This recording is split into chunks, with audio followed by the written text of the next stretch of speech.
Assalamu alaikum. Let's solve today's question.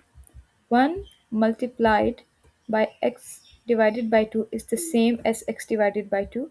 We can simply write x divided by 2 as x by 2.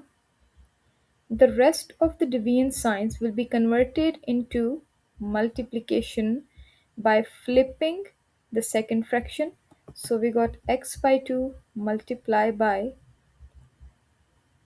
1 by 2. Now this again is the second fraction in these two.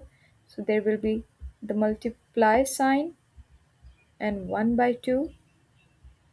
Again in these two, this is the second fraction, so we have to flip it.